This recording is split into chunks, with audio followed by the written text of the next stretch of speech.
It's Saturday night, and that means Drinks and Movies is back, and I'm hanging with the bearded comic bro. Man, it's good. It doesn't feel like a Saturday night until we're sitting here talking movies with everyone. And so I'm excited.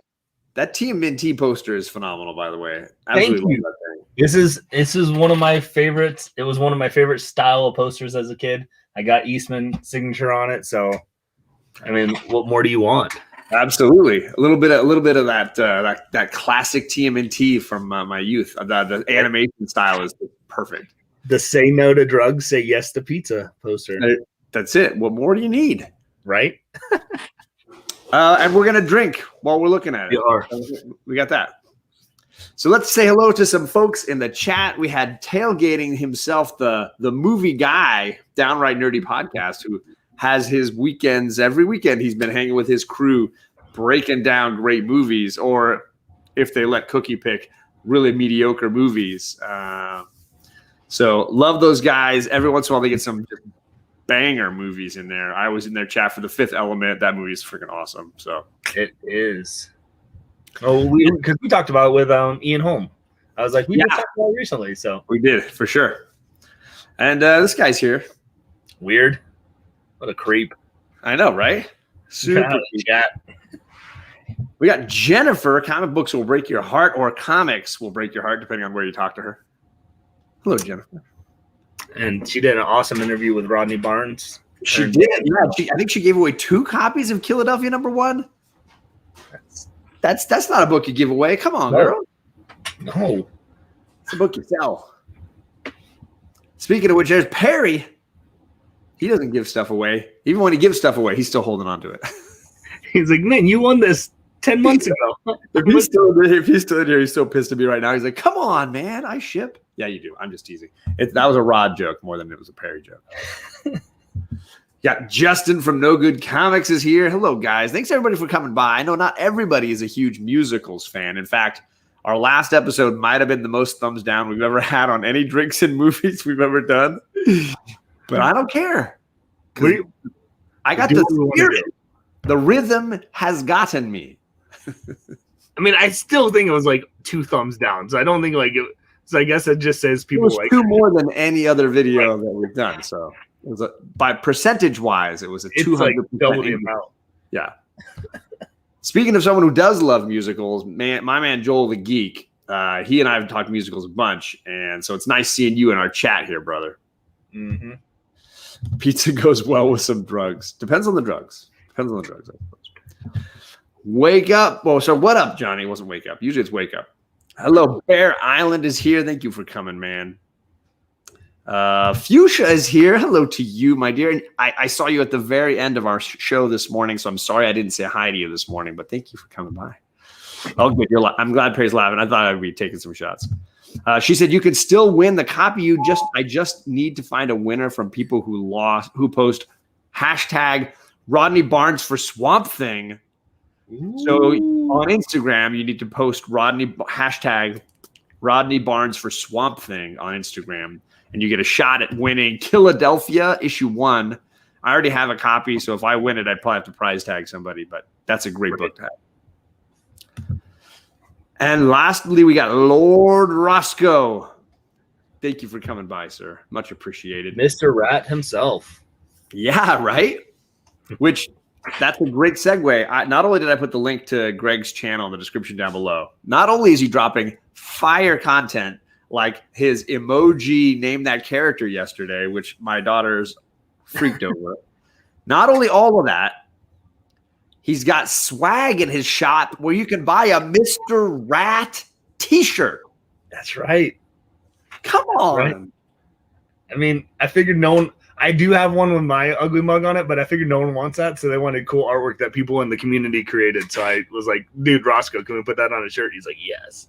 So you can get a Lord Roscoe designed, bearded comic bro inspired t-shirt. Actually, technically a Mrs. Bearded. Mrs. Bearded. I literally just facilitated the discussion. I have nothing to do with this. It is. I'm definitely looking forward. I'm looking forward to the Thinking Lips t-shirt later on. There's so many that we can do, and this last episode, The missus is already trying to work on getting swag on aprons for our cooking show. So she's all about it. She's clearly the brains behind the operation. Oh, so she does all my logos and everything. She is the face and the behind the scenes of Bearded Comic Bro. Boom. That's where it's at. So if you guys don't follow Greg over on Instagram, I'm going to drop the link to his Instagram, and then I'm going to drop the link to his swag shop, because you need all of that. So let me do that right now in the chat.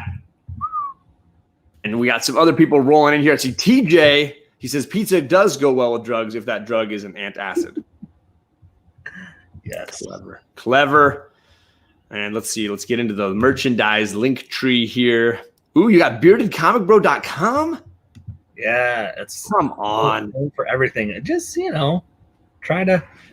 You're ahead of the game here, man. I gotta say, I'm like so sloppy on my stuff here. But look at you. Try. So there's the link to his Instagram, which you should all be following, and then.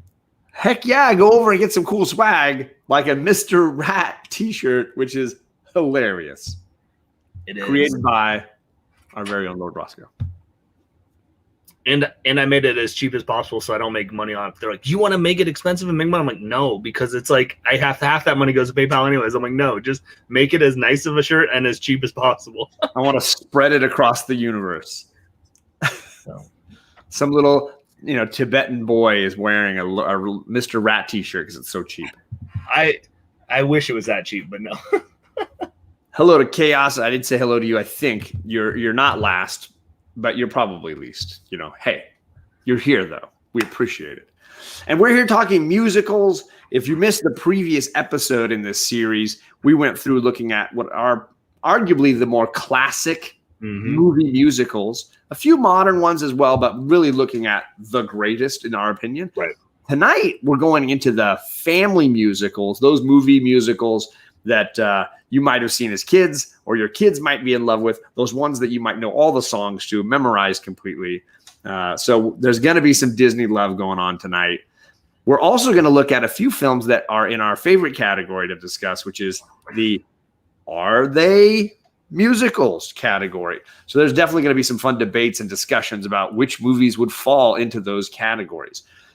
So this is part 2 in our musicals for January discussion show. And we are hoping to tap into the nostalgia through and through tonight, I feel like. So you might not be a musical fan, but you're like, oh, yep, I remember that as a kid. Yep. Yeah, you might be like, that movie traumatized me or whatever. I mean, I will legitimately say the first movie we're going to talk about tonight, my younger brother is like traumatized by that movie, scared to death of it. I had to replay the list in my head. I'm like, oh, that one would work. Okay, yep, that one could work. For me, it was Rocky Horror, but now I'm over it now. It's all good.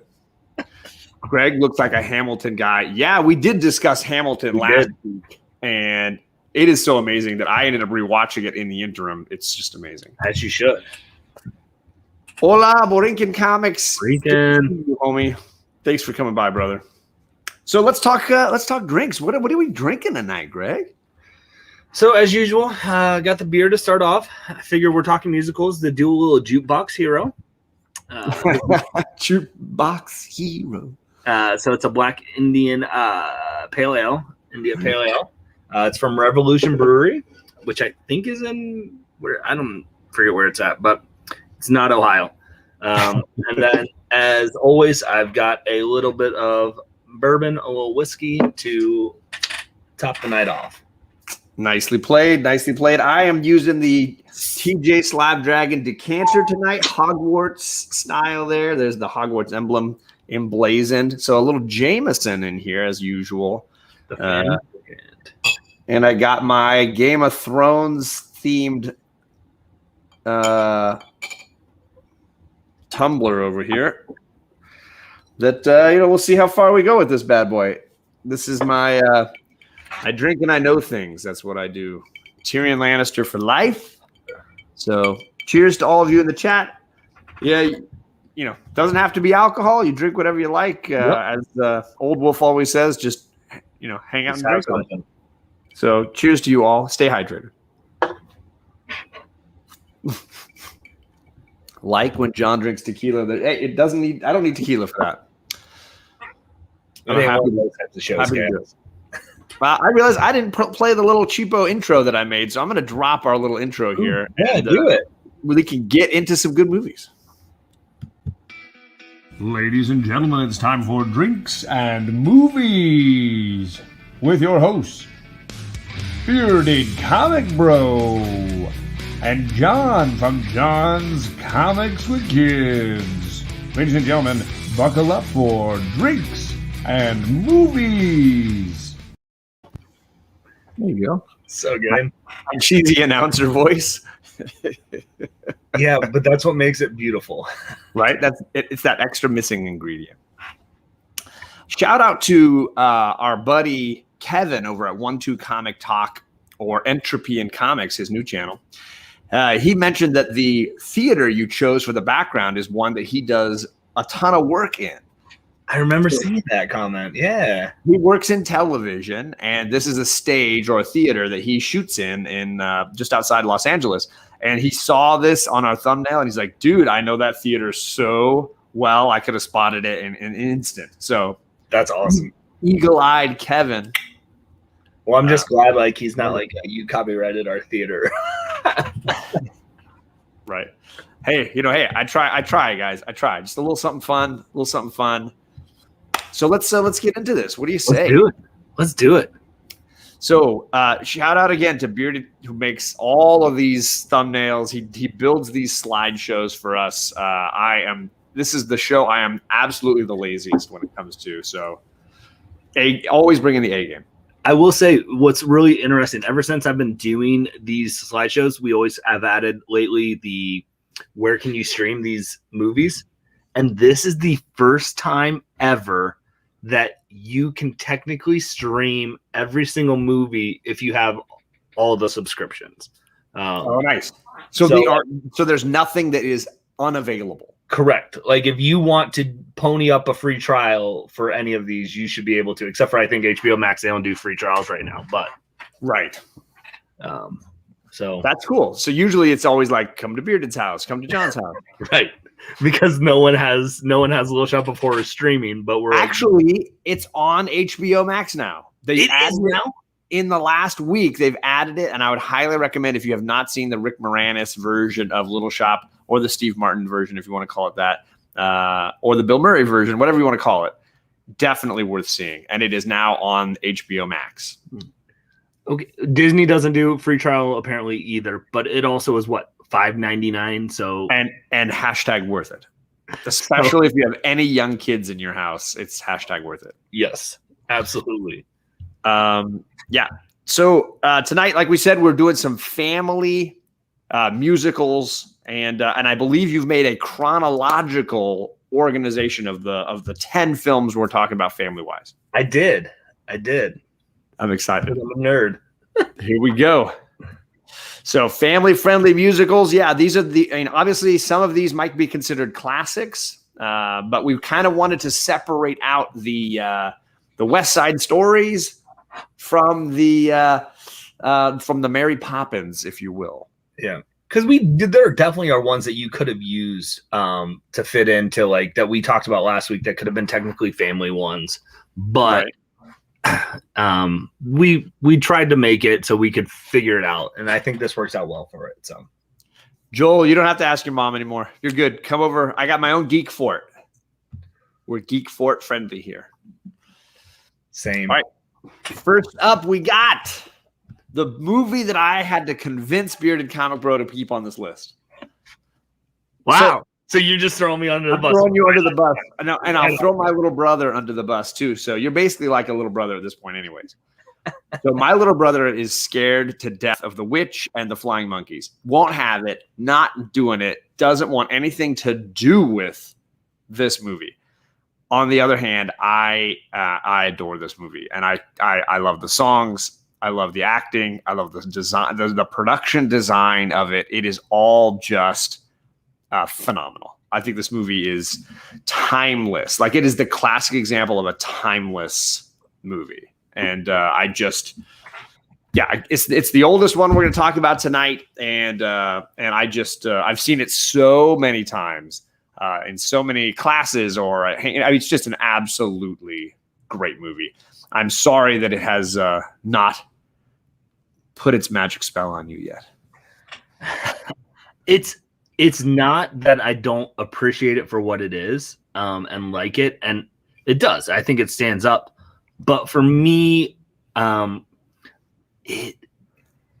it just doesn't hit me in the feels the way that it does for a lot of people. Which, my uncle, he did theater. He was a big fan of Wizard of Oz. And I remember going to see them when they got to do that production and things like that. So it's, like I've seen the Wizard of Oz. I've seen productions of it, and going to MGM Studios, the movie tour, you'd see Wizard of Oz. So like, it's always been something that's prevalent in my life. So I don't have any knock against it. It just is not something that I revisit a lot. If you're like, you need to watch Wizard of Oz, I'm like, okay, yeah, I'm down. I can absolutely do it. Because it is. I mean, I think it's the fact that I'm doing this show made it more realistic for me of understanding, like, going back, that the movie was freaking 1939. Yeah. And to see what it is and to see the story, I think it was really cool. Because I actually went back and revisited this because I have HBO Max. And it holds up. Like, there's no knock on it. It doesn't, it's not like it. And so I don't have the fear because I watched it when I was older, of the monkeys and things like that. But well, and that year I had to do a quick Google search.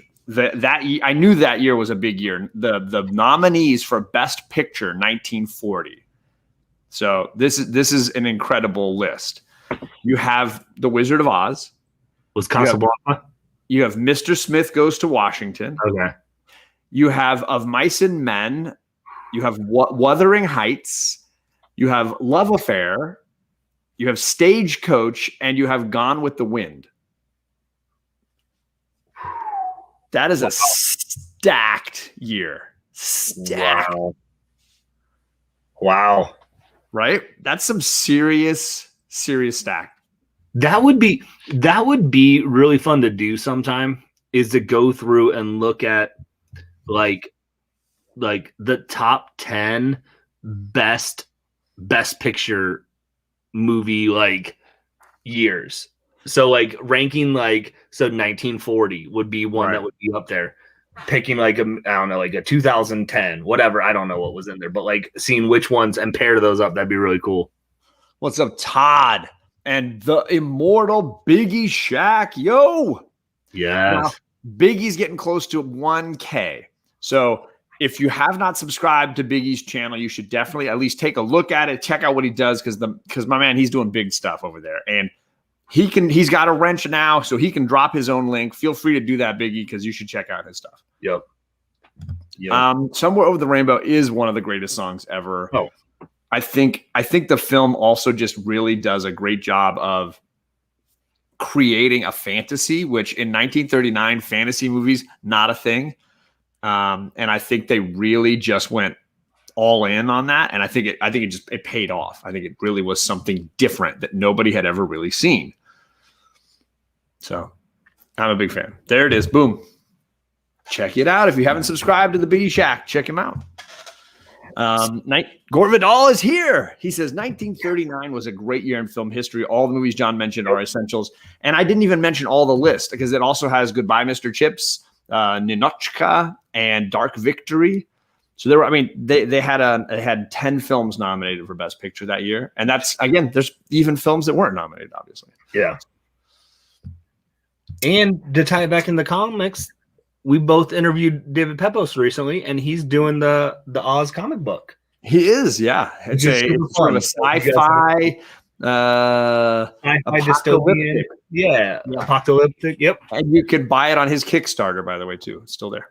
So, see, we're always bringing this show back in the movies and back in the comics. It's all connected. Hello to Smiley Tori. Thank you for coming by. Biggie says, can you imagine seeing color for the first time in a film? Yeah, I think it's the same as people who saw when sound started being in movies for the first time, the reactions. I think these were huge transitional moments for cinema.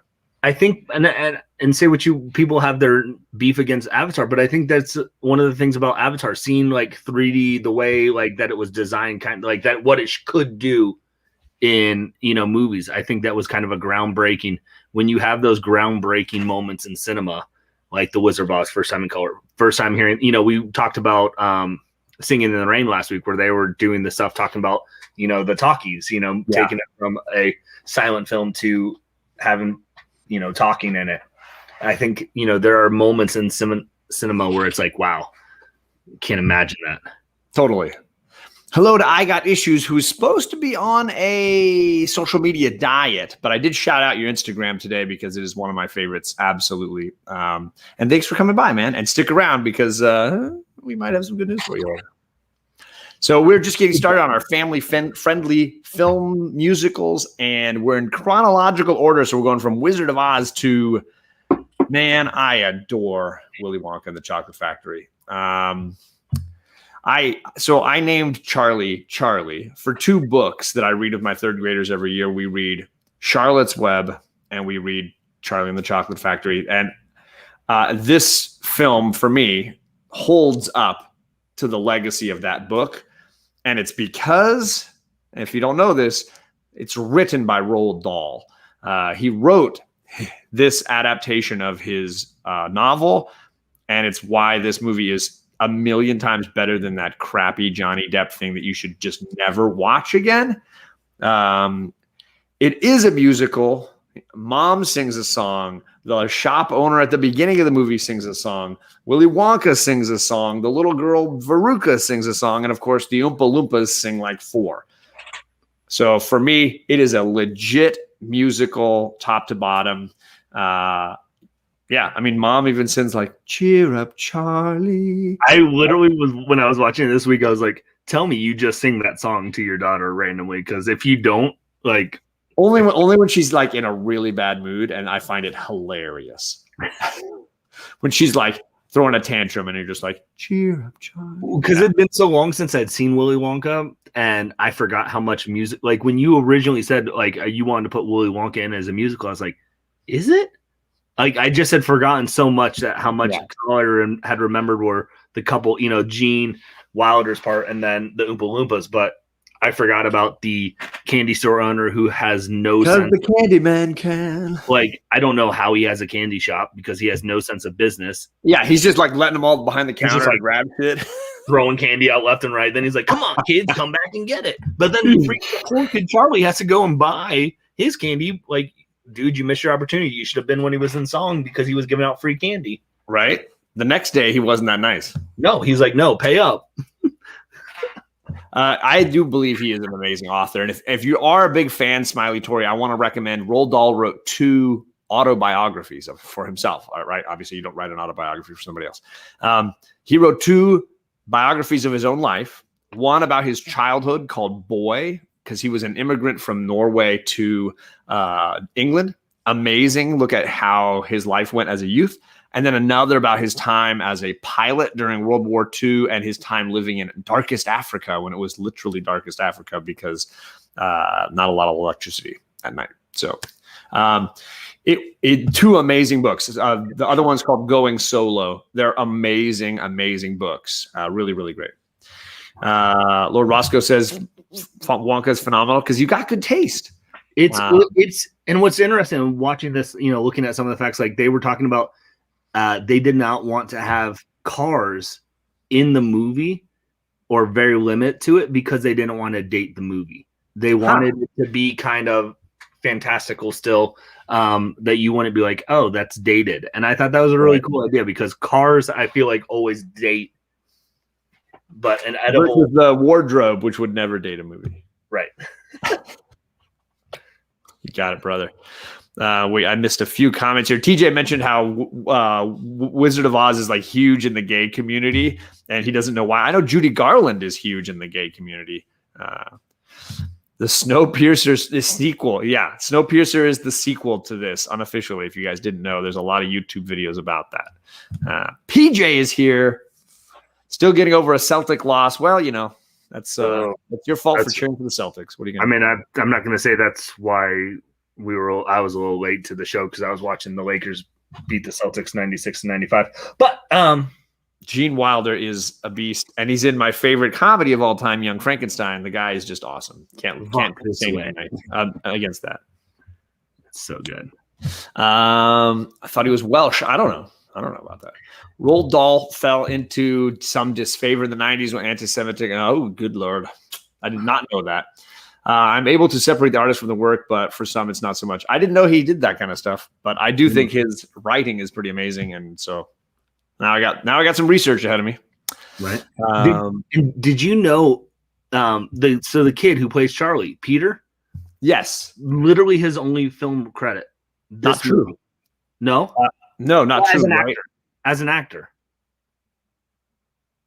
Oh, I'm mistaking him. It's the kid from A Christmas Story who's in Elf. Elf. Yes, he's in Elf. Okay. Yeah. I was like, I thought he was one of the elves in Elf, but no, you're right. Sorry, I messed up. Because I always like to I'm one of those guys who, like, when I'm sitting watching movies with my wife, I'm like, oh, do you know this actor? He's in this, he's in this, and he's in this. So I'm like, well, what else has Peter been in since this? And he has some credits because of this movie in like songs and stuff and other roles. But this was his only movie, and he became a veterinarian. That's hilarious. Good for him, though. Yeah, he's doing what he wants to do. He's like, I did my movie. He didn't want to do a sequel, and that's great. Yeah, Roald Dahl wrote a few screenplays, and but this is his only adaptation of his own stuff, as far as I know, and I thought that's why I think this was the best adaptation of his books. But we should keep moving because we're already going way behind. So from 1971, we jump to 1979. Little Johnny was 2 years old, and I was obsessed with this movie. And I will say I did enjoy the Muppets, the film that they did with what's his name, Jason Segel. I did really enjoy that, and I kind of consider them like two parts of the same like infinite loop. But this is the masterpiece on the front end for me. I love the songs in this. I'm a big Muppet fan. I'm a big Jim Henson fan. I think this movie is so freaking good. And let's get straight to what makes this movie even better as like an adult rewatching.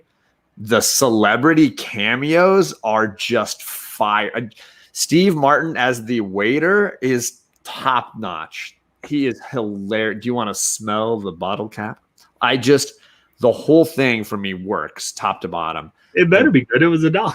It's so good. It's so good. Well, that's why I put the cameos in, because I was like there are like 30-second cameos, but I'm like, I had to get Mel Brooks. I had Dom DeLuise, Steve Martin. Yeah. Like I had to throw them all in there. Yes. We want to scramble the frog's brains. Mel Brooks, so good. So good. So good. I'm absolutely in love with this movie, and it captures everything about the Henson mythos for me perfectly. Yeah, this was I got to see.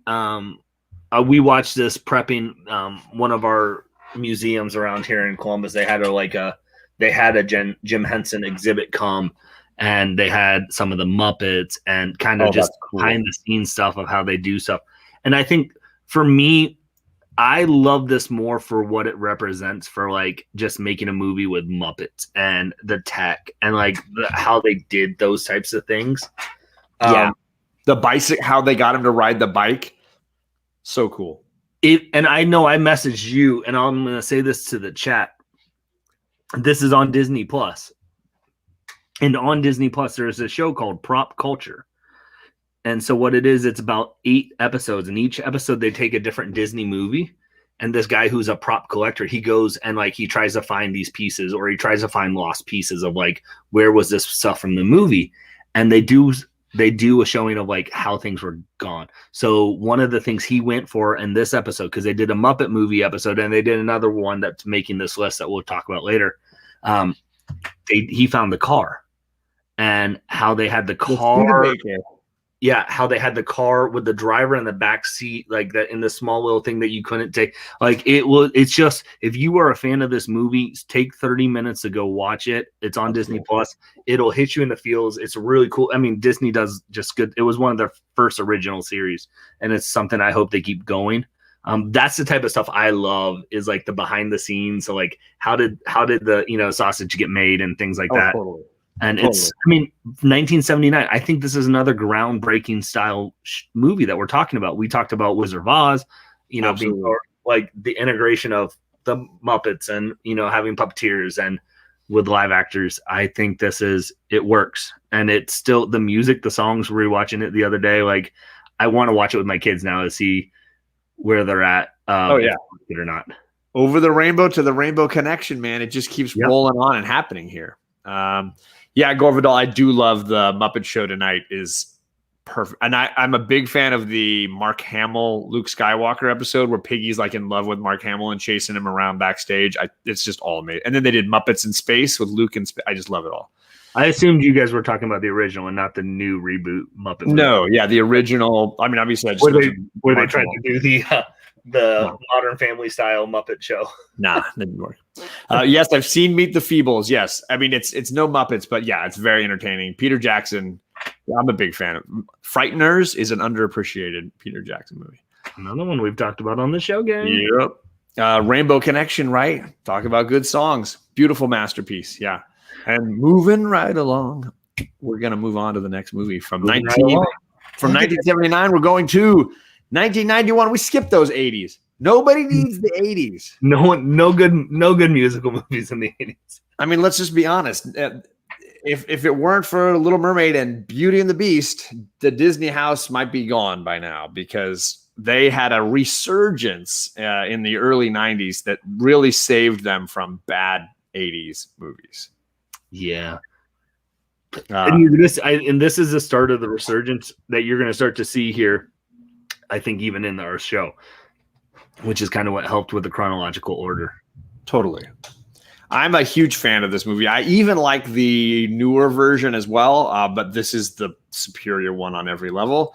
I can happily watch either one and just be supremely enjoying the whole thing. I think they did a phenomenal job taking, like Disney would do, a classic fairy tale, updating it, getting rid of the depressing ending and writing a happy ending for it. And, it's the Disney way. And this is the prime example of how to do that. The songs are all really well done.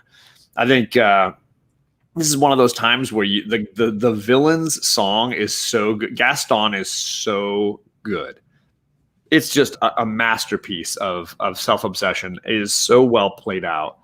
And I mean, I can't sing the praises of this movie enough. It's worthy of all the praise. I feel like Belle would have had a YouTube channel talking about her books. Like, she is a nerd like all of us. Like, exactly. Who doesn't want a room full of books? We just like ours with pictures. That library versus the wardrobe. Hard pass. But I will legitimately agree with you, Smiley Tory. The joke with my girls is that Belle is the greatest Disney princess, even though she's not a princess till she marries. She's the greatest Disney princess for me. And Ariel is the worst, because Belle can stand on her own 2 feet, and Ariel gives up her entire personality for a guy she's never met. And she lies to her dad. So Ariel's out. Ariel's absolutely out, and Belle is where it's at. And I'll disagree, and I'll tell you where my rankings come in here in just a little bit, and I'll tell you why you're wrong. Not to say that Beauty and the Beast is not up there, but this is to show you the level of just phenomenalness that Beauty and the Beast was. Though, if you're looking at the awards, it was nominated for Best Song, Song, and then it won for Best Song. Like this, those are 3 separate nominations. I want to, because this happens a couple times on here. Like, I don't want people to think like I just double typed it. or like, oh, I added a nomination in when they even won that award. No, these are literally for 3 separate songs. They were nominated for 3 songs and they won. One of them won. So like the other 2 had to get beat. Like that in and of itself is an amazing feat to show you how fantastic this soundtrack is. And if you're talking musical movies, you can't not talk about Beauty and the Beast. Perfectly said. I totally agree. PJ says he enjoys puppetry more than CGI, and that's why he likes the Muppets. I totally agree with that. Yeah, I mean, I like Annie and Oliver Twist, but I feel like those songs get old and these don't. Like that, so they fell out of the rankings for me by comparison to these, and that's all that really happened there. And check that, Joel. Check the list and see, like, hey, would you put Annie or Oliver above some of the ones we put? You might, because John let me put some of my movies in. You might not. Ooh, he liked both too. TJ's a fan. Peter Pan was probably in the 80s. I think it was 70s.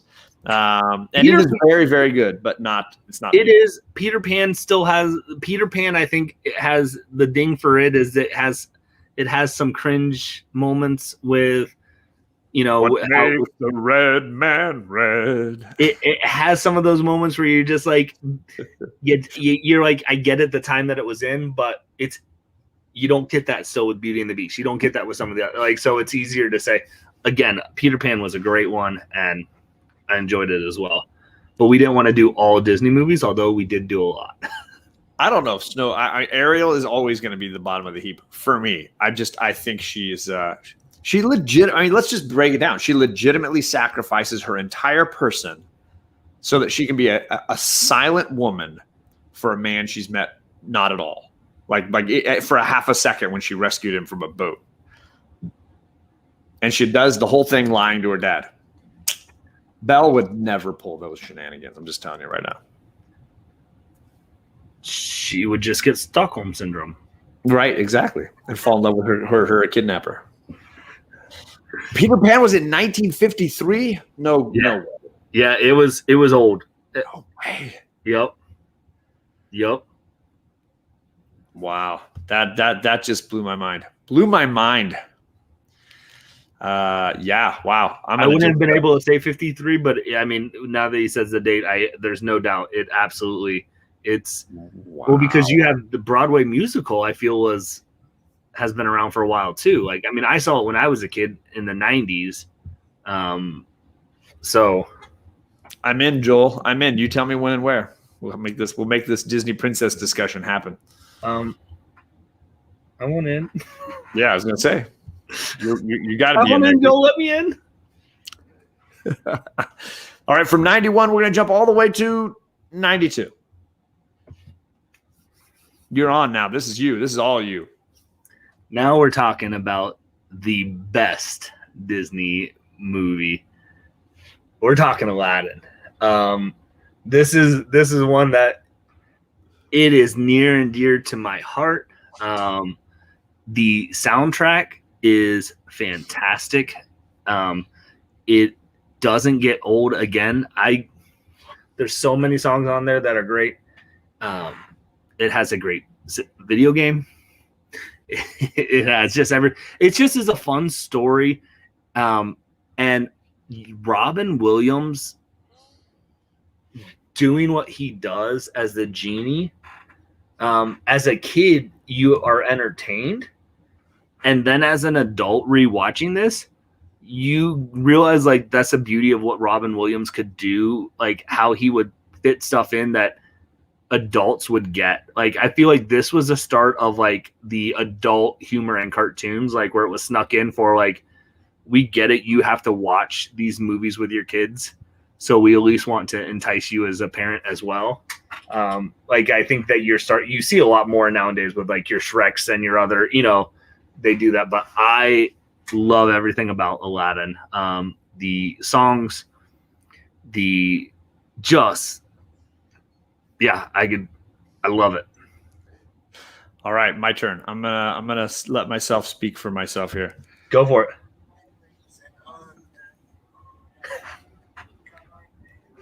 A whole new world.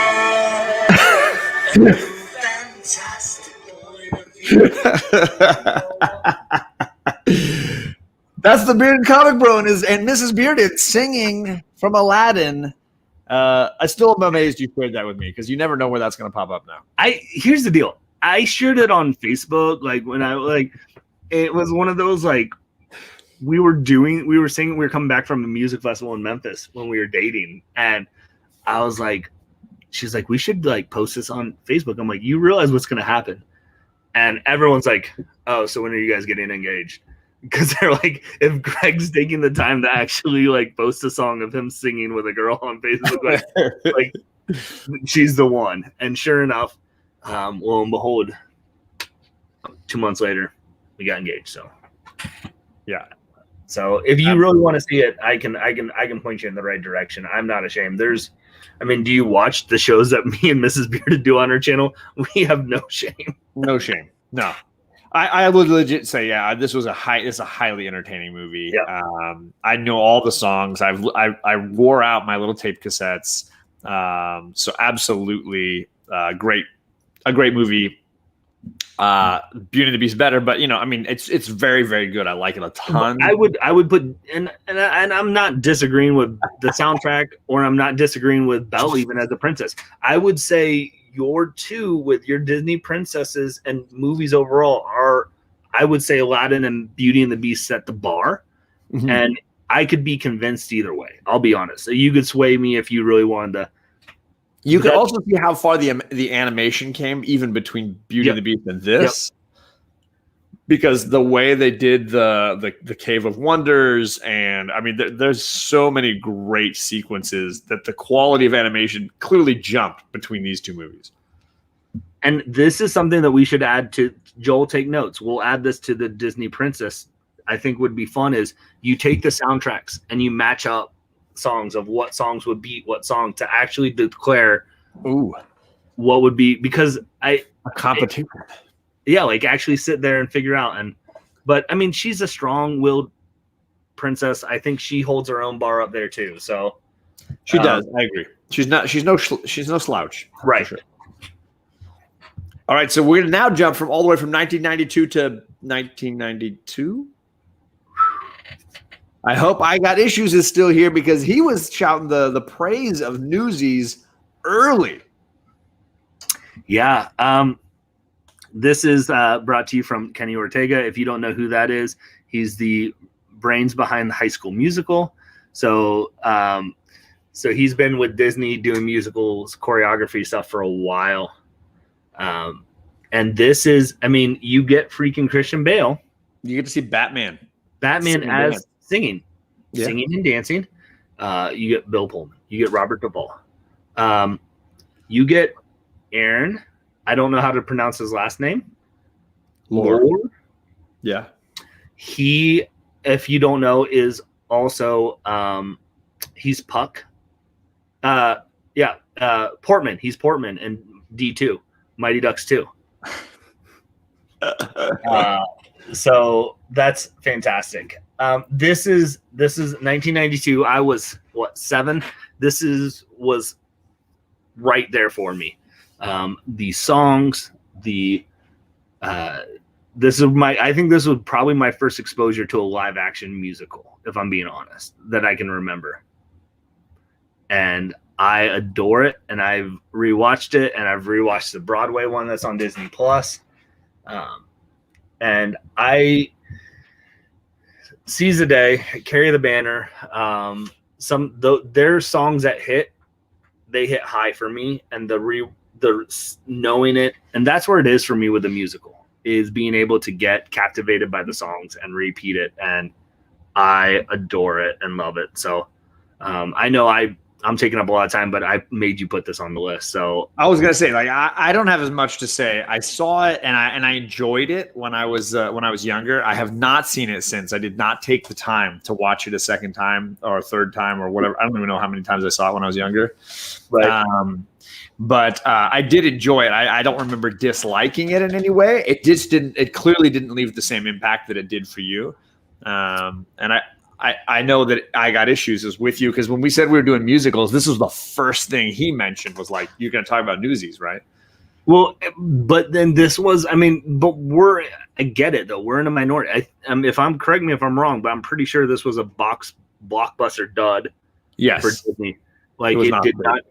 It's gotten the people like me who watched it as a kid who were like that liked it that keep it alive. Right. I mean, the fact that it has a Broadway musical off of it now is fantastic and it's amazing. You didn't win Joel the Geek's vote. And my favorite comment was, I'm as old as Newsies. That's probably why I haven't seen it from Smiley Tory. I mean, sorry, Joel. It pains me that Joel doesn't like Newsies, but I feel like I'm going to win him back here eventually. We'll see. No. We'll see. I do think Velvet Goldmine, very good, underrated movie. Lots of great actors in that one. I mean, we could put another Christian Bale movie that we talked about in the is it a musical category with American Psycho, right? With all the music that's. I mean, there's a ton of music in it, right? Huey Lewis in the name. Huey Lewis all day. I mean, he kind of is singing to the cat rocking the cabbie hats, right? Absolutely. So this is obviously you can see this on Disney Plus. You can check it out over there. I'm going to probably watch this with my girl. Broadway one too. What's that? They have the Broadway one on Disney Plus too. So just like Hamilton, they have the Broadway taping of it on there.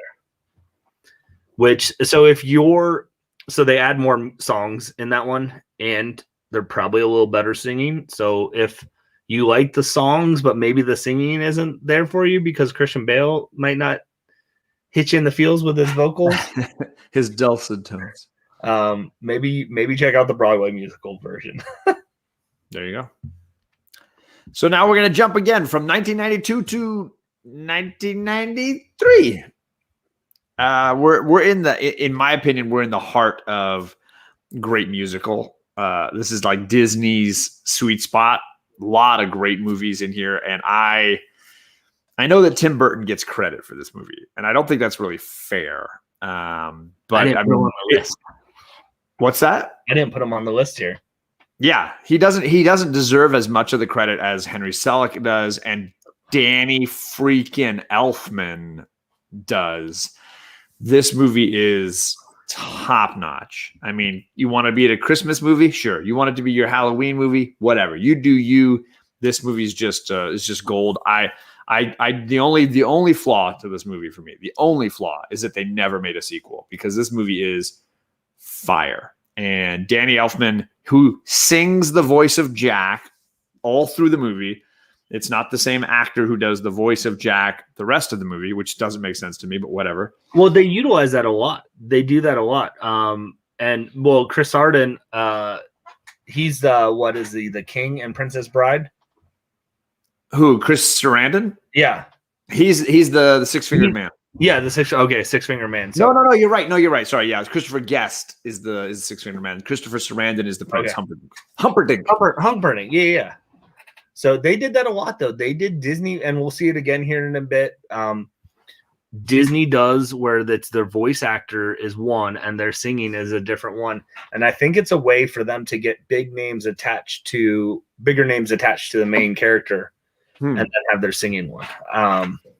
That's a shame. But I mean, yeah, Danny Elfman nails the songs. They're so good. Of course, he wrote this amazing music. And every single song in this is phenomenal. There's no weak spot. Every moment is prime, and the animation style is amazing. Somebody mentioned the production design. There's PJ. The production quality, the way they make the Halloween town look, or the Christmas town, or our world, and the way they blend all these things. The character designs are just bonkers, off the wall, amazing. And what can I say? I mean, it is an absolute masterpiece. What's this?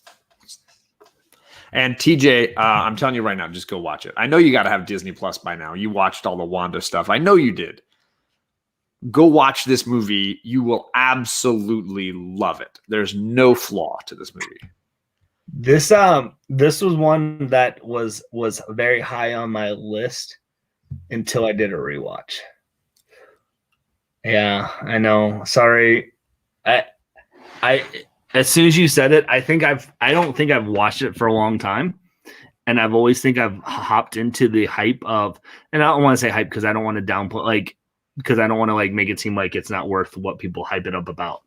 But I'm always like, yeah, Nightmare Before Christmas. And I know the song, this is how, like, they're on my Disney playlist and everything. I found the story though, for me, was not as captivating. And I kind of, it didn't hold up for me as much as I thought it would. Wow. Which is mind blowing, because I would, if you would have asked me this a week ago, I would never have said that. But rewatching it recently, I'm like, and I don't know, like, I kind of was also looking at how did I watch this as a kid? I'm not showing this to my kids for a while. Wow. But yeah, I know sorry, gang. It's fine. That's crazy, because I've seen this movie a ton, so there's never been a time when I see it several times a year. Like there's never been a time when I've like had a gap. So I've seen this a bunch, and like Smiley's saying, my kids can totally sing these songs. And it's just the Haunted Mansion, when they redo it as the Nightmare Before Christmas at Disneyland, that is cool. So yeah, that might be the hottest take of the night, and I'm gonna probably watch this again before I watch Newsies, just to be like even more secure. To go for it. It's probably been about 6 months. I have no problem. Again, I mentioned the show Prop Culture. They do this one as well on this one, and so for me, appreciating it for what it is, with groundbreaking, I think of the technology of behind the movie making of it. And they talk about Danny Elfman a lot. They interview him, they talk with him, and you see his claymation Jack Skellington that is falling apart because it's claymation. What do you do with it? But it's not designed to last 30 years. So it's another cool. So if you are a fan of Muppets and of Nightmare Before Christmas, they're cool. And I've seen the Movies That Made Us. That's a good one that Roscoe mentioned too. The whole series is fantastic. Christmas Movies That Made Us. The Home Alone one, like, so cool. It's fine. You're fine. All right, so moving on from Nightmare Before Christmas, we're going to 1 year later to The Lion King. Gang, we're telling you, Disney was... It's their wheelhouse right here. This 1990, 91, all the way to 94 was the sweet spot. But I feel like Nightmare Before Christmas though was not a big hit for them. I feel like it's one of those that regained as well, and I feel like Lion King kind of saved it. You can check on the box office, but I'm pretty sure Nightmare Before Christmas was kind of like where they're like, uh-oh, are we hitting the Disney skid again? Because I feel like it's one of those movies that you couldn't figure out, as this, do you let your 5-year-old go? Do you let your 6-year-old go? Do you let your 7-year-old? It was a, quote, sleeper hit. Okay. Which it earned about $50 million in the US. Okay. And then they hit you with The Lion King. And look at the voice acting on there. I didn't even have enough. I just wasn't going to put everyone on there. Again, best original song, won for best original song. Disney doesn't mess around with their early 90s movies. Well, it's funny because I remember seeing some kind of a behind the scenes thing where they were working on this and they were working on Pocahontas at the same time. And everybody thought this movie was going to be just a disaster bomb. And every artist was trying to get away from The Lion King and go work on Pocahontas, which they thought was a surefire hit, and that it was going to be this huge movie. And the fact that it inverted in some way along the way, and they ended up with this bizarre Pocahontas movie that has one great song, and then nobody really remembers it beyond that because Mel Gibson's in it singing. Because why? And then you have The Lion King, which has been remade and is just adored. And it's again, we're going back to the Disney soundtracks. You put Beauty and the Beast, Aladdin, Lion King up there. Those 3 soundtracks are going to be hard to beat. Yeah. If someone wants to see Pocahontas in the list, it ain't making it. Like, No. It just is what it is. So again, I'm pretty sure you had the singing voices were different than the acting voices in this one as well. Definitely. Matthew Broderick does not sing in this. And I didn't even, what was it? I didn't even put JTT, Jonathan Taylor Thomas. Yeah, he doesn't sing either. Yeah. He's a young Simba, which is really funny when in Home Improvement, when they're both on Home Improvement and they do their little shtick because Tim Allen's Buzz Lightyear, like 2 years later. Yeah. And they're both in the prime of Home Improvement, and they mention them kind of in the show. I'm like, that's brilliant. Well played. There you go, Gore. I was wrong then. So Lord Roscoe, Sir Elton. I do love this comment. Yeah, it is Hamlet with animals, and what a beautiful inspiration. And obviously, there's a lot of religious overtones as well that play into this in a significant kind of way. But I think it just speaks to a lot of powerful cultural, touchstones. And the Broadway production is phenomenal. I haven't gotten to see that one yet. I want to.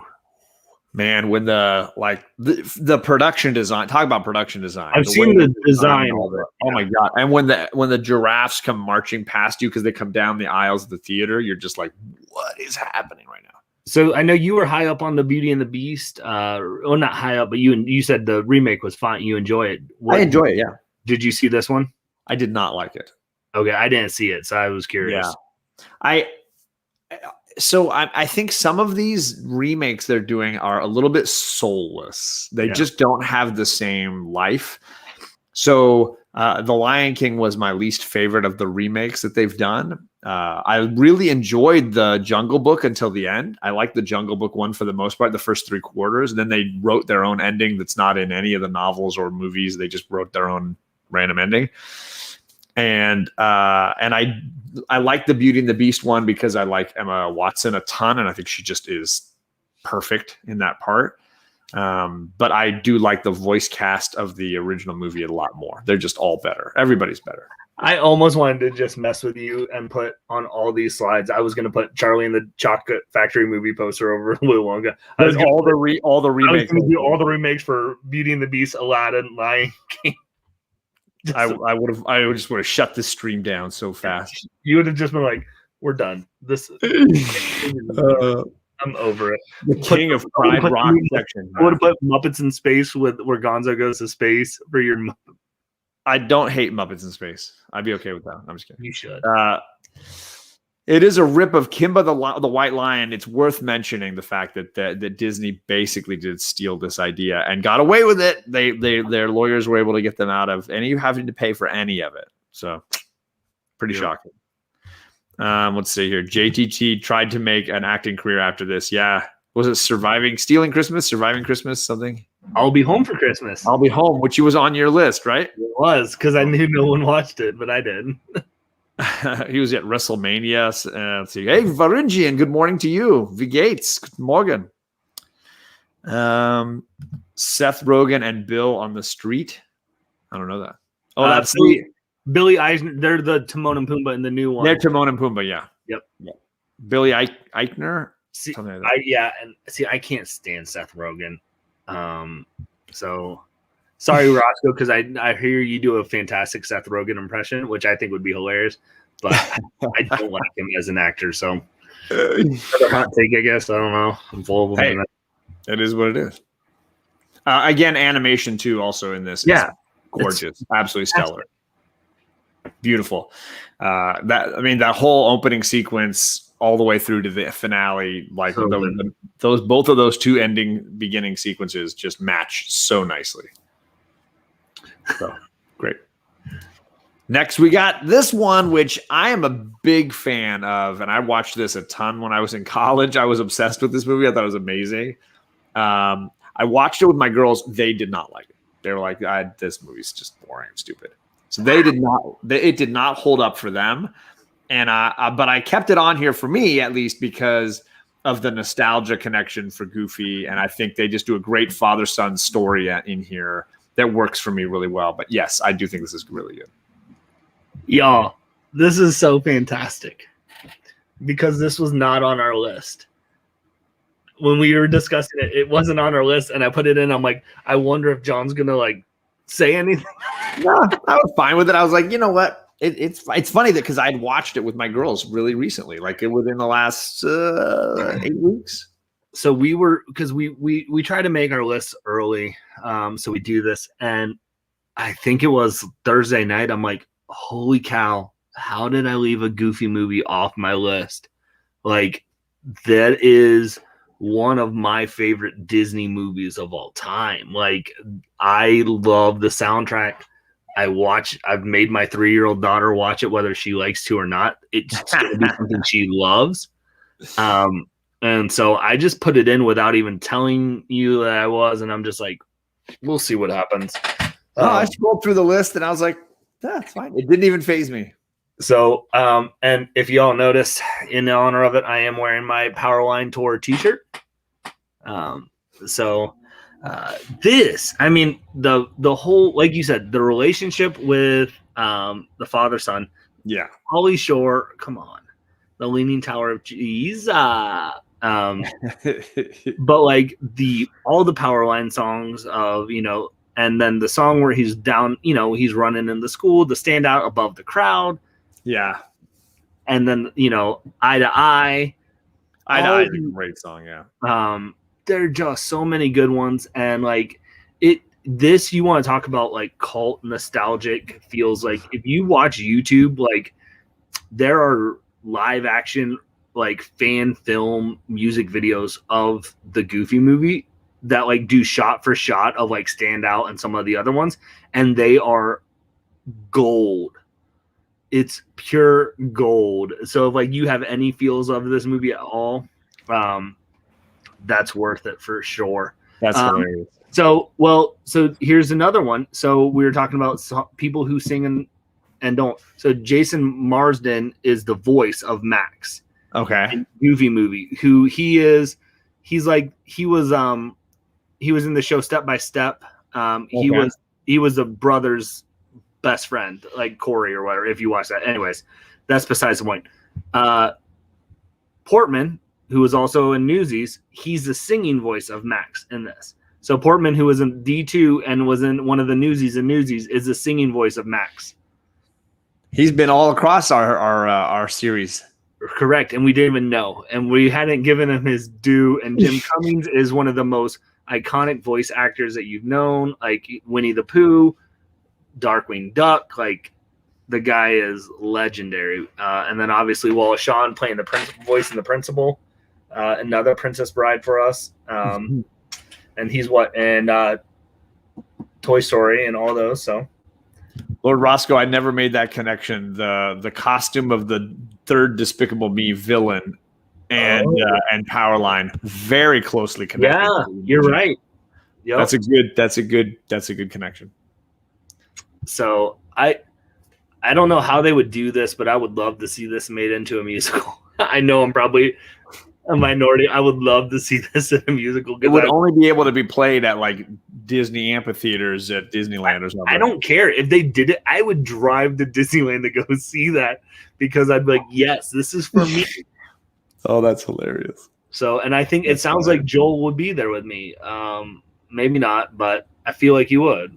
I trust Joel is on here with me on this one. So, I mean, I'm with you on it. My girls are not. They're gonna pass. I was gonna make a joke about them, but your girls like my stuff, so I can't knock their taste.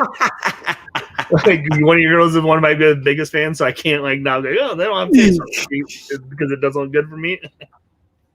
Yeah, but I'm not saying they have great taste. I'm just saying that's how they feel. Well, I know, right? They watch my stuff. All right, moving from 95 to 2010. That is a leap. 15 years gone. But that shows you what the dump that Disney was taking. They did. They took a Pocahontas big dump. And I will say a big reason why I think this movie works is they finally brought the creative team that was killing it at Pixar over to play a little behind the scenes magic on the writing for this movie.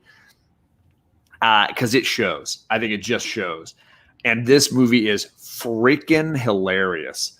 The I Got a Dream song, I've Got a Dream, with Brad Garrett singing and all the bruisers in the club, and Zachary Levi singing about how he wants to be on an island surrounded by a giant pile of money. Like, I just freaking love it. I could watch that sequence a ton of times.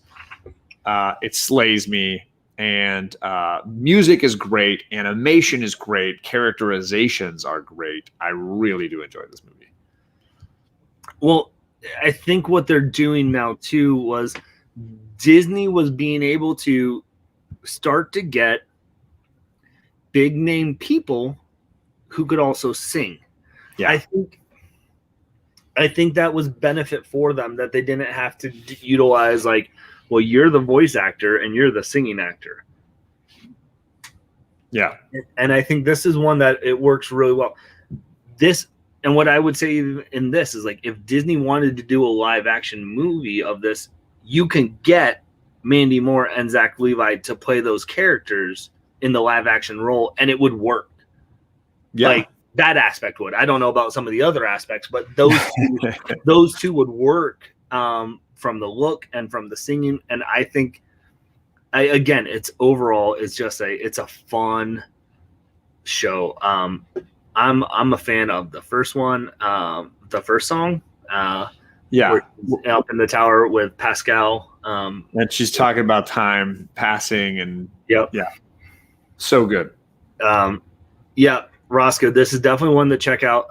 This was one of my daughter, my oldest, who's 3.5 right now, goes through phases where we watch one movie for 3 months. We were on a Tangled phase, and I was okay with it. And now we're on a Mulan phase right now, and I'm okay with that too. But this, like, thank goodness for Disney Plus, because it's a life. So I at the fingertips right there. As long as you got internet.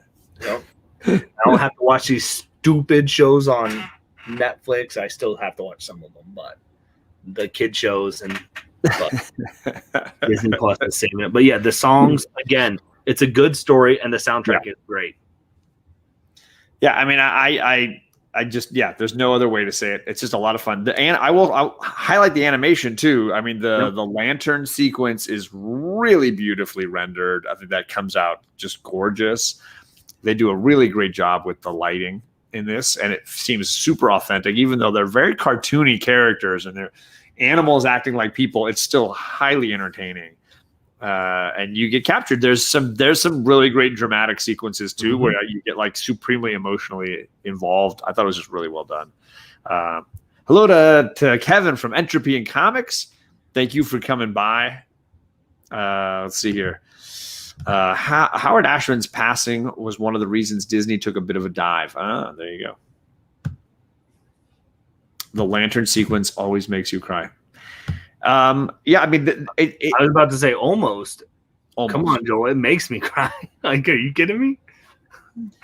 Yeah, I just think they do a really great job of updating the fairy tale again, and it's fun, it's festive, and again, for me, I always go back to that song with in the bar. Like, it is just, it highlights what is so great about the Rapunzel character in this story, and really plays on that dynamic of somebody who is so good they make people around them good, and that's just phenomenal. So yeah, I would have been very frustrated to leave this off of the Disney list. So this one crept in there for me for sure.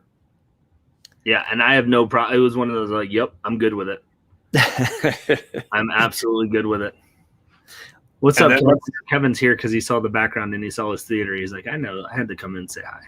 There you go, Kevin. Yeah, we mentioned you at the top of the hour too. Let's see here. This is the last one, I think, in our family-friendly category here. And my girls are very obsessed with this, and just like their mom, very obsessed with Hugh Jackman and Zac Efron. Amazing film. The music in this is so catchy. I listen to From Now On legitimately on my own. Like I'll just turn From Now On. If you're a fan of this movie and you never saw the I guess it was considered like a sales pitch video they posted, where basically they were trying to get investors for the movie, and Hugh and the cast went in and basically did the song with a person on the piano, and they did the whole movie. But Hugh had just had to have a nasal surgery because of a tumor or something that had to come out. And he was told not to sing. They had another guy singing for him. And it came to this song, and he just couldn't hold back. And he just sung the whole song. And it's amazing. And there, you don't have any of the background music that you'd want, but you have the incredible chorus. And that song just it just rocks. It's just so freaking good. This, for a modern day musical that has no nostalgia for me, the songs are dynamite, and this is what makes a good musical for me, a good musical movie. The story's interesting, it's intriguing, but the song is what's great. I mean, the songs are what's fantastic. Yeah. And I think that's if you have a soundtrack that can dominate, the story doesn't have to be great. I'm not saying that the story isn't good, but I'm just saying the soundtrack is.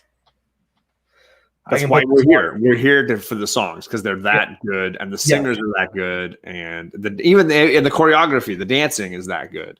Yeah. I mean, the story wise, this is a complete travesty to history. I mean, it's not. There's no historical accuracy here. Right. Period.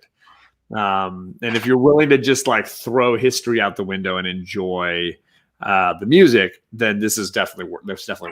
This is like the Rudy of musical movies. If you take away the Rudy, where the story is great, even though it's not true at all, the music and the story is not true at all. So this is the Rudy of musicals. Oh my god, this is so good.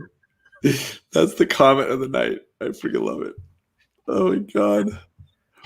Yes, Logan has pipes. He does. And I've heard when he does the kind of the theater shows and the stadium shows that he was doing before COVID, he would make jokes about being Wolverine, and also how many of you guys got tricked into coming because your wife said you could go see Wolverine, and now you're hearing me saying it just is a hilarious dude. Well, I remember when they cast him as Wolverine, he had just been doing an Australian tour of Oklahoma. And he was the lead in Oklahoma on stage in Australia. And they had clips of it. And everybody was watching these clips on Entertainment Tonight going, that's Wolverine? It was a big shock that, they're going to choose this Broadway-esque singer to be Wolverine. Yeah. He was one of the most underrated actors. He can play a badass like Wolverine, also handle roles in Greatest Showman or Les Mis. I totally agree. I just showed my girls Real Steel for the first time this week. Ooh. Good movie. And that is streaming on, I want to say Amazon with commercials is what I want to say, but I might be wrong. Yeah. But it is streaming right now for free on one of the services I get. Yeah, and I think there's the Willy Wonka on Hulu was streaming with commercials. I just didn't put with commercials on when I said that. Entropy. Kevin saying shocked him in performance and cinematography. Audio is excellent. Yep. Sound design, phenomenal work. Yep. How did Mary Poppins not make the list? Yeah, some stuff just had to be cut. Let's just be honest. It was on my short list, just not on this shortest of list. It might have. I feel like if we would have done we each picked our own top 10, it would have probably made your list. Probably. the way we did this, because it was a little harder, was we kind of had like we do a draft sometimes when it's tougher for us, of like, you pick one, I pick one, you pick one, I pick one. So we can just get there, because otherwise it could be really tough. I think the worst, the most movies are not based on much reality, like Sweeney Todd or Newsies. There you go. Lord Roscoe liked it. Newsies is 100% true. It's factual, yeah. Don't take that away from me, Joel. Right. That's. You guys are nailing it here in the chat. Hugh Jackman's Oscar opening epic. I am Wolverine. There you go. So good. So yeah, I feel like this one had to be included. It's on high rotation in my house, and the music is played in our car a ton. Yeah. And my daughter's obsession with Zac Efron is real. But I have a teenager, so yeah. And they've seen High School Musical too, which they were upset was not included. I didn't want to push my luck.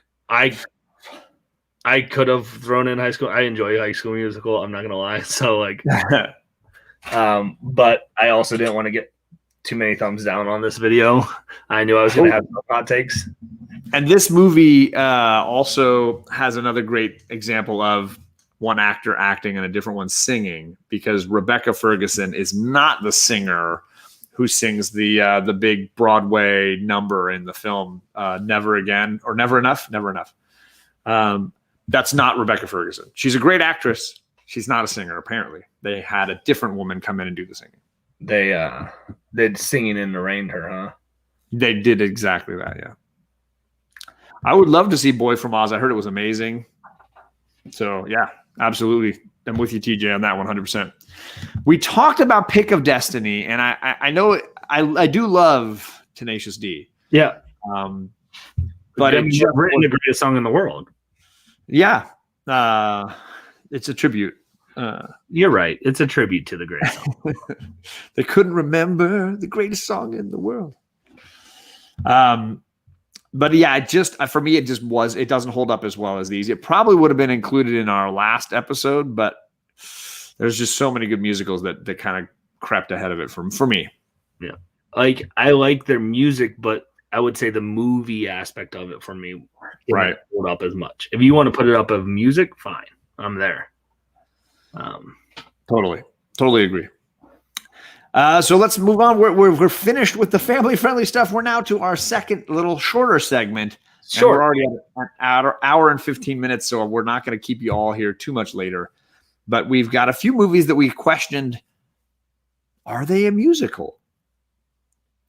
We try to end our month-long themes with a little bit of a discussion of how would you qualify some movies that are on the fringe? You know, I brought up this morning Coco in our Saturday morning show, which I legitimately would say is a musical. It's the only Pixar musical thus far. It's great. It's a great movie. It's a phenomenal movie with great singing. But a lot of people probably wouldn't call it a musical.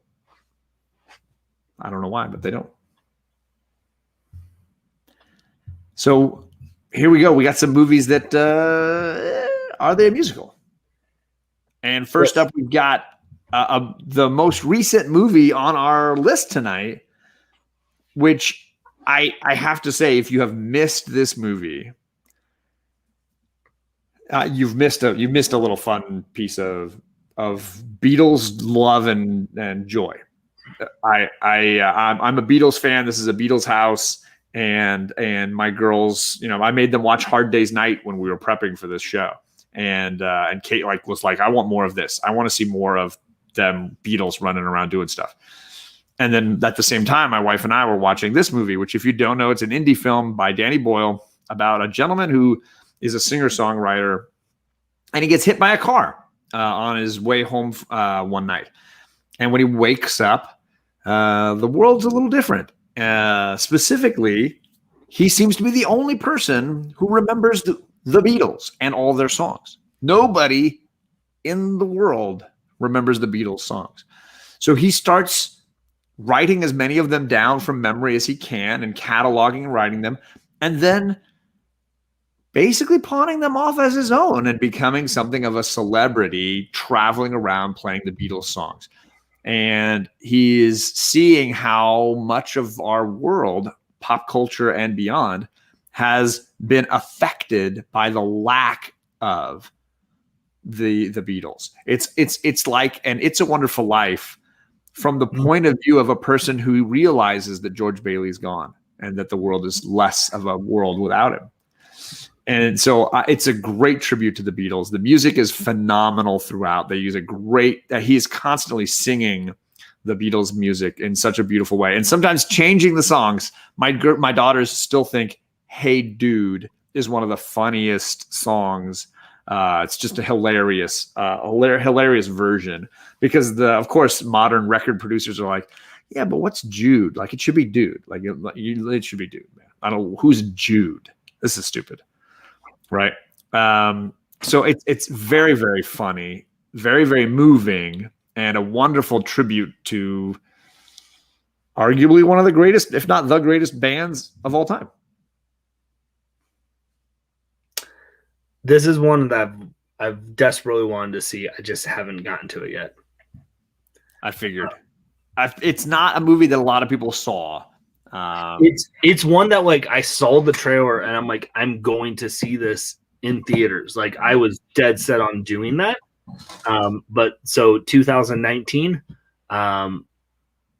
we had a 2-year-old and a 6-month-old. So our theater going days were very small. Yeah. We saw like 2 movies in theaters. I'm like, next year, 2020, when they're a little older, I'm going to see a lot more movies in theaters. and 2021 maybe might be it. And I think it's pronounced Himish Patel. He is great. And of course, Lily James is great as well. I've seen her in a bunch of things. The combo of the two of them are just really, really perfect. They work really well together. Yeah, I'm excited to see it. Across the Universe is very, very good too. I think I just like this one more. I think the emotions hit me a lot stronger in this movie. But, it's not a traditional musical. It's not like characters just burst into songs. Right. I would say Across the Universe is more of a musical. So exactly. That would be more in our musical category. Perfectly said. And in this case, the music usually only happens in a recording session or on a stage. So it's not a traditional musical by most standards. Right. Gore says, a friend of mine who teaches high school showed his history class some Beatles videos. More than half of his students had never heard. Oh, come on. That is a come on. That is a shame. Oh, man. I do love Meaning of Life, and Monty Python. Yeah, Monty Python deserves some love. Life of Brian is an underrated masterpiece.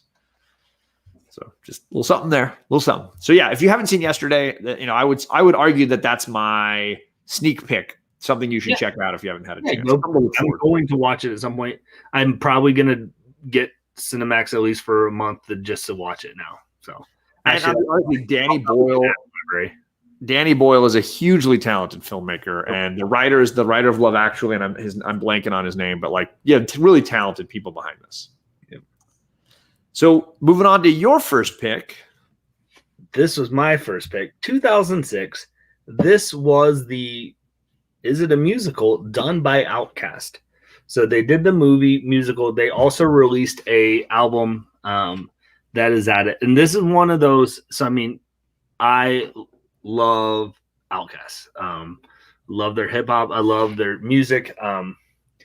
Andre 3000 is fantastic. And Big Boy. Like, they're both of them are great artists in their own right. And so, like, ever since they kind of had their kind of split up, it was like, oh, this sucks. And then they were going to, like, come together to do this musical. So this is a musical, like, it falls into is this a musical category more for me, because you see a lot of the performances. A lot of the music comes in, like, the performances. So if you've never seen it, which I'm assuming a lot have not seen, it takes place in, I think, like, Louisiana town. And it's this kind of nightclub vibe that Andre 3000 is a piano man. Big Boy is the kind of the main star. And they they're best friends and, trying to and they throw in some gangster stuff with Terrence Howard and things like that into it. But all the music takes place on the stage, except for there are some scenes in the house and things like that, where Andre 3000 does his stuff. But the thing is, it's like half the song that is in the album. So like if you listen to the album, it's like they have a full song, but in the movie, it's like a minute and a half of the song. And it's so spaced out between the songs that there's really not a lot of music throughout the whole movie. So that's where you get into this. What is your music to speaking ratio? Right. Or is it a movie? I mean, you could throw a lot of the Disney movies into, is it a musical, just of how much do they do it? Like, what's your, like, how much? Because, yeah, there are a lot of great songs in those movies, but they aren't as much back to back as you would get in a musical. Sure. So I have not seen this one, and I'm pumped it's on HBO Max because I can add it to the list, and my wife and I can check it out because it's probably not a kid's one. No. No. Hello, one love to you, Jeff Schultz. Thank you for coming by, and I saw Two Bros Comics in the chat. Hope your show. I feel like we have shows on at the same time Saturdays, so I don't always catch your show on Saturdays. I hope it went well. Yeah, because they're always going like right an hour before we go, and I'm usually getting my last views in of movies. So they're always like, oh, Greg was always on our show, and then John's like, hey, you want to help him? So they don't like you, John. Sorry. Yeah, the Babylon takes a shot when John's doing his show. Sorry about that, guys.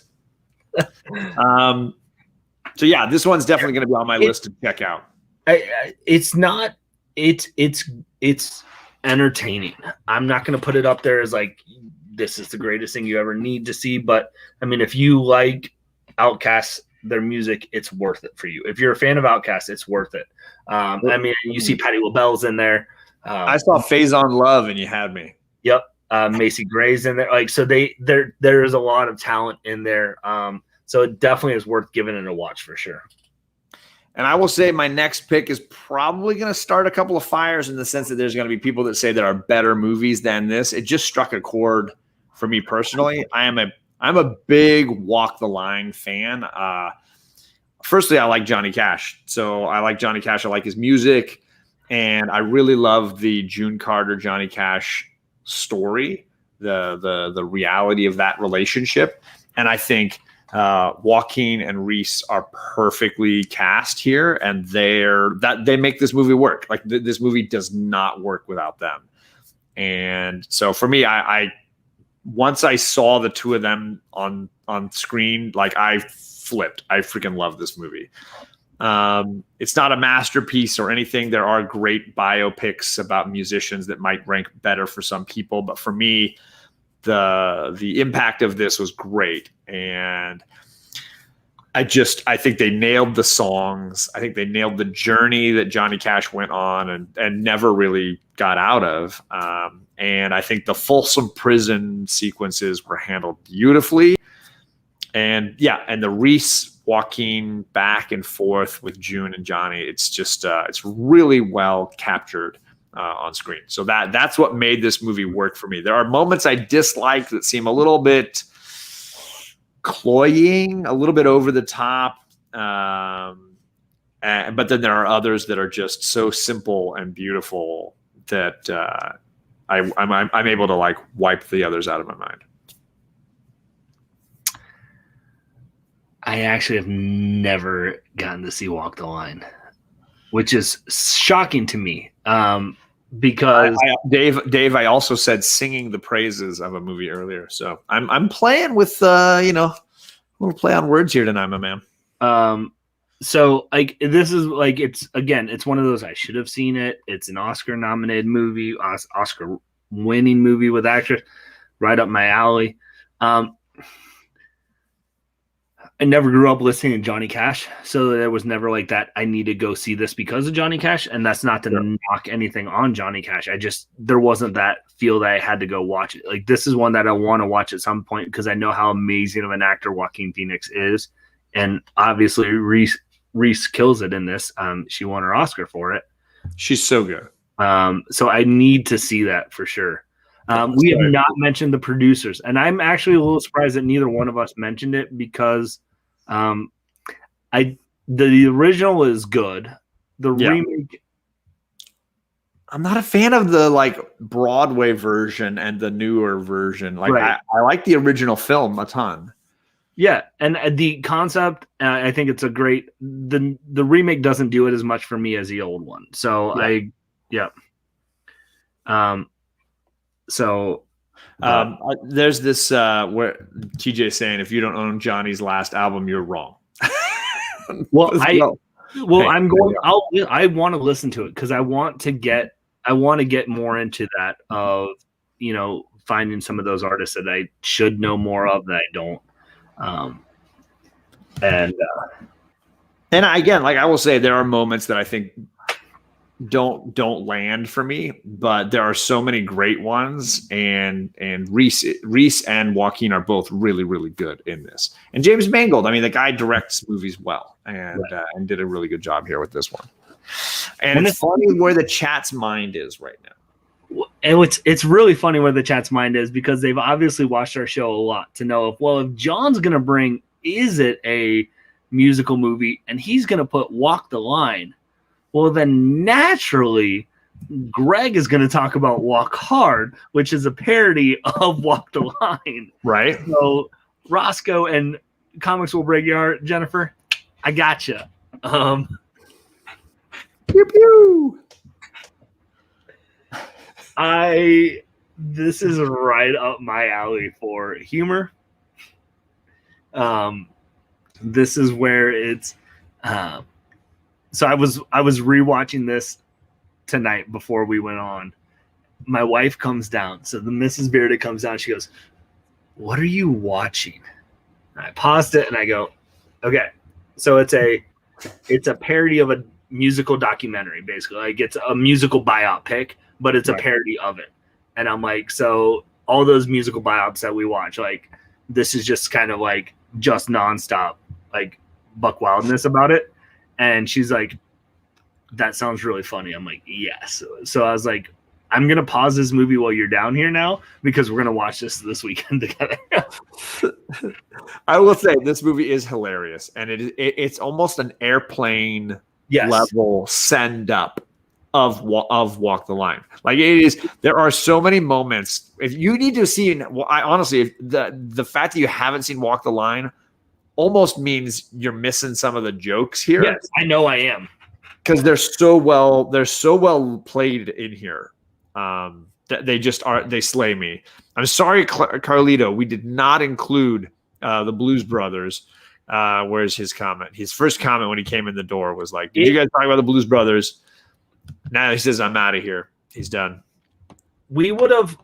I feel like if we put more focus on tonight on family movies than we did on our "Is It a Category?"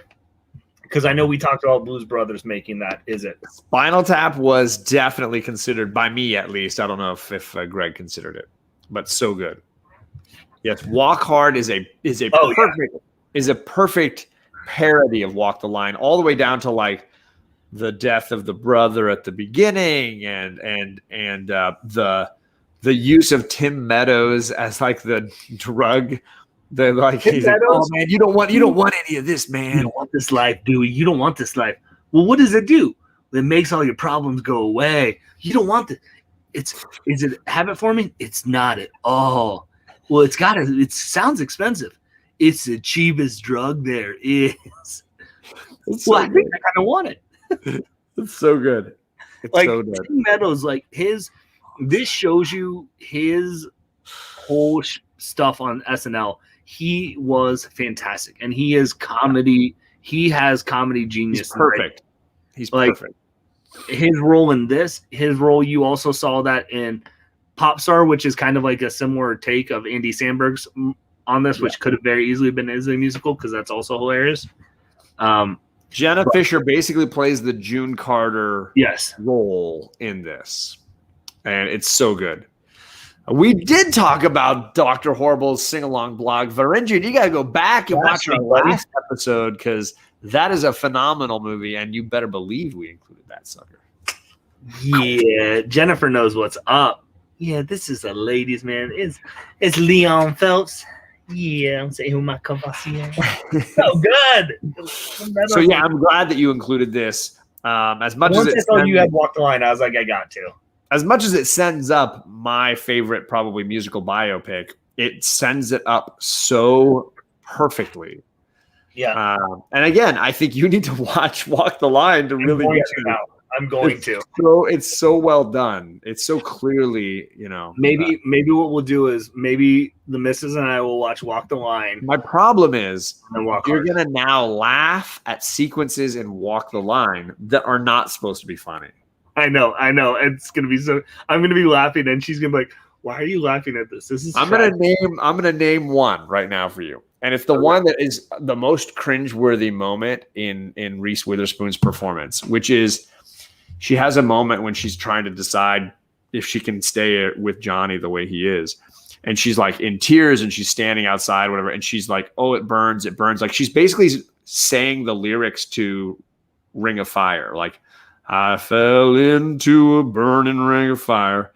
The like big hit song that Johnny would later write, which is basically the moment in this when he's like, I'm going to walk and I'll walk hard. And then he's like, and then he goes and writes his big hit. Like it's basically that moment. It was laughable to me in the theater. I was like, that's just way too on the nose there, Mangold. Come on, man. You blew that moment. That's not the moment. And then when Walk Hard did it, I died. I was like, okay, you get points for taking that shot because it needed to be taken. And then when they're always like, "Don't you dare write a song about this Dewey Cox! Don't you dare!" He's like, because he always is like, "Guilty as charged." And I will walk hard. It's so good. Yeah. Oh my god. It's my type of humor. It cracks me up. I'm so glad that. Obviously, what's funny is all the people who follow me or are on shows with me are the ones that were in the chat that are like, "Hey, what about this?" Or like, I'm like, "Okay, now I know why we're friends." Right? Absolutely. I almost feel like we need a show doing these kind of comedies. Yes. The airplanes, the Naked Guns, the top secrets of the world. Those wonderful send-up movies that I think get overlooked, and they are probably my favorite genre of comedy because you look at my favorite comedy of all time is Still Young Frankenstein, and that is probably the best example of a send-up. So good, they even used the original sets that they made Frankenstein, the original James Whale film, on. They used the same sets. Yeah, so, there's a lot that you could do. I mean, you could do you could throw a Naked Gun in there. There's a lot. Everyone's talking to you guys. Even Spinal Tap is basically making fun of rock documentaries. I mean, they're sending up something from pop culture by mocking the whole style and form of it. So yeah, I mean, I feel like that. There's a name for it, and I'm blanking on what that genre is. But yeah, because it's different than parody. There's. I thought it started with an S, but I'm blanking on it. Surely you jest. Yeah. But don't call me Shirley. Don't call me Shirley. So, I mean, that's our last one, right? Yeah. That's it. I can stop sharing and you can get back big full size again. Look. We're here. I even moved one of my my comic books around so that my sweatshirt matched my I thought you had a dye hoodie on. Well, I mean, I had Spencer and Locke moved down here for Scouts Honor when I interviewed Pepos, and I was like, if y'all aren't reading Spencer and Locke, I love that series. I haven't read volume 2 yet. I've only read volume 1. So volume 2, he goes through Beetle Bailey basically style. Okay. I thought it was Peanuts or something too. So Beetle Bailey is 2, and so like all the characters that kind of die in that are like the Sunday morning cartoon strips. If you watch my interview with him, arc 3, that's where I heard it's going to be Peanuts and Garfield characters are going to be the main protagonist type of thing. So I did watch that interview, so I had heard that's that. What it was, I assumed that was Volume 2, but that's Volume 3. Volume 2 was Beetle Bailey. Beetle Bailey. And it's great. Jeff Schultz says, funny story. I was looking for Spinal Tap at my local Blockbuster for close to 6 years, could never find it. Go with my girlfriend one day, and she has it in her hand. The title is This is Spinal Tap, not Spinal Tap. A good video store clerk would have been able to solve that for you. And that's what I did for about 5 years. Video store clerk extraordinaire. I knew my movies, knew where to find them. I was this guy. Todd says, are you guys planning on doing horror films in October? You said you weren't because everyone else was doing it and that you might do it down the line. Just curious. It's a great question, Todd, because we haven't necessarily fully decided what we're doing next. We do like to do a little counter programming, so we're not necessarily doing the same thing everybody else is over here. Obviously, nobody's doing musicals, so that was clearly just us. Nope, I don't think anyone's going to do it much after us. Yeah, after the epic ratings and views that this. No, I'm just kidding. I don't do anything for the views. Have you watched my channel? No. No, I don't watch your channel, John. No, I was saying I don't either. I'm the most popular thing I was doing on my channel, I stopped doing because I was like, I don't want to do unboxings anymore. Right. I was like, I don't want to do it. Yeah, exactly. I get it. So yeah, we're still trying to figure out what we want to do next. We're both super busy with YouTube too. Yeah, that's the other thing is, I'm trying to make sure I have time for everything, and weekends is when I try to catch up and do all the things that I try to shoot my pull list video, and you guys don't want to hear my schedule, but a lot of stuff happens on the weekends. Yep. So making sure we have time to do this show and do it in the way that we're both still really enjoying it, that's what matters. Right. We definitely have some ideas for sure. And we're probably going to stay up for the next 20 minutes talking about them. Yeah. So who knows? Who knows what we're going to do? Where we're going to take it. Horror would be an interesting one because I'm not a super huge horror person. So it would be more of, these would be watching some of your classic horror movies for the first time.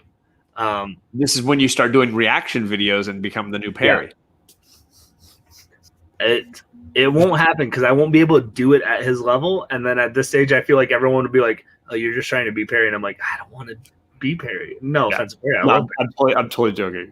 But I would be the worst person to do those because I'm just I watch a movie like this.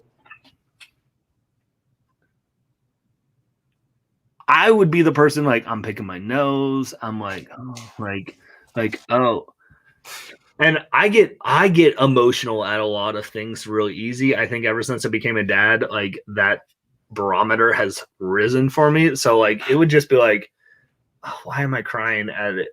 This movie, you don't want to watch that on YouTube. So he hates Tenet. His favorite comedies are not sarcastic, witty ones. I don't know why John and I are friends. Firstly, I don't hate Tenet. Because the worst Christopher Nolan movie, and I don't know if that's the worst Christopher Nolan movie, but the worst Christopher Nolan movie is better than most other movies. Just say that straight up. And I like a ton of comedies that are not the parody sort, but the ones I tend to watch again and again are the Airplanes and the Top Secrets and the Young Frankensteins. But I do love a good romantic comedy as well. I think movies like About a Boy or High Fidelity. I'm a big fan of British ideas done as films, and those both come from the same novelist who's a Brit. And so I'm a big fan. But yeah. So we're gonna bounce out of here. We'll probably break up romantic comedy though.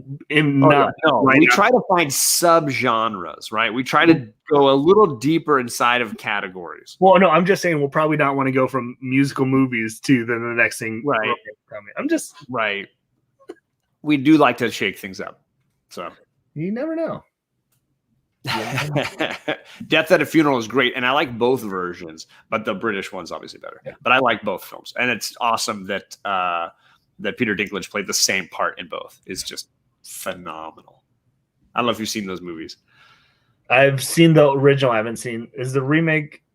They did an American version, basically, Yeah, with an all-American cast, and it's like there's someone in it that I don't like. And but Peter Dinklage as the No, same role. He plays the same part in both movies. It's hilarious that he just nailed it. Like, it's so good. Woody Allen retrospective. Woo, deep there. Gore Vidal always going a little deeper. I could watch Midnight in Paris about 100 times and be totally Yeah, fine. we did talk about Midnight in Paris on our time travel one. That was really good. Indeed. And I always tend to quote certain things from Annie Hall over and over again. All right, we got to get out of here. We're going to go all night. The Bearded Comic Bros channel is linked down below. He dropped a video just Friday. Emojis, name that character. It was hilarious. If you missed it, what's wrong with you? But what else you got coming up next week? Man, I would also say we're on the road to 500 subscribers. So go like that video, comment if you want. I'm giving away indie books of creators that I've interviewed on my channel. So they're all first issues, first prints, or a trade. So go check that out. Also, I'm talking about past. Go watch our first ever cooking show that we did with comic books and cooking. Chili, the Green Arrow Chili. Green Arrow Chili. We did not think we were going to be doing more of those episodes. But you got like 200 views on that thing. We're y'all are liking it, so we have some ideas, and we're actually watching some cooking shows to see how we can fine tune that a little bit. So Monday, I always am doing interviews. There was a little break as I made the switch to my channel. Go check out. We'll get an interview dropping Monday. Wednesday night's going to be the Wild Card Wednesday. Thank you, Joel. And Friday is always going to be Name That Character. Tuesdays, I'm usually on Just Regan's channel drawing or making fun of people's drawing. Friday nights, I'm on Hero and the Kid with Fire Guy Ryan. And we've got the creator of Kanto this Friday coming up. So Jennifer from Comics Will Break Your Hearts on there. Sammy from Fandomverse. It just is a fun crew. David Boer is a really cool guy, so that's going to be exciting to watch. So yeah, you just turn on. I'm like a mini version of John. Just turn on YouTube. You can probably find me somewhere. Because I know you've got just as much going on. I'm trying to cut back, but like a smoker trying to kick the habit, it's not so easy. So yeah, I'm doing D&D tomorrow night, and then Monday I am off. We're still trying to figure out when the next Comic Gories is going to happen. Tuesday I'm doing Omni X-Men, and we're reading this issue number 113 of the Uncanny X-Men that was given to me by the comic Jabroni. So I got his little letter right here on the back. It's going to be a fun episode to do on Justin's channel, No Good Comics. Wednesday is book club, and I believe we've picked the new indie from Image, and I've already forgotten the name. But it's from the lady that drew Faithless, and now she's drawing a new book. So it's over there at Image. So we're doing that new book, and I'm sorry that I can't remember the name of it. But if you watch my pull list, the video I dropped Thursday, it's in there, and you can check that out. And then my new pull list drops on Thursday, and I've got a much smaller list. The last 2 weeks, I've had close to 15 books, like 12, 13 books. Next week, the week coming, the second week in February, I'm finally down to single digits again. There it is. Jennifer's got it. Luna got it for you. By Maria Lovelet. There you go. Love it, probably. So thank you. They were also quoting the musical of Always Sunny in Philadelphia while we were talking. So that's acceptable. That would fit into our musical TV shows, wouldn't it? TJ says do biography movies. Ooh. That is a broad category. I'm sure a bunch of those came up in I know a bunch came up in our sports discussion. That is curious. That is interesting. So yeah, that'll be book club, and then new comic book day pull list I got on Thursday, and then we'll see after that. We'll see where we are after that. I might be passed out somewhere. I'm ready to go. Are you ready to go? I'm ready. This was fun. This was fantastic as always. I love talking musical movies. Like And I love that y'all were tuning in with it again. We had a consistent amount of people like who were there the whole time. So this is what we do. No thumbs down this time on our musicals. Well, until you said that, now you put that in the ethos and jinx. Hey, I'm willing to tempt fate this time. We had a bunch of thumbs up and no thumbs down. Yeah. So I'm down with that. All right, everybody, we're going to get out of here. Thank you so much, and hope to see you back here soon for some more drinks and movies. Ladies and gentlemen, it's time for Drinks and Movies with your hosts, Bearded Comic Bro and John from John's Comics with Kids. Ladies and gentlemen,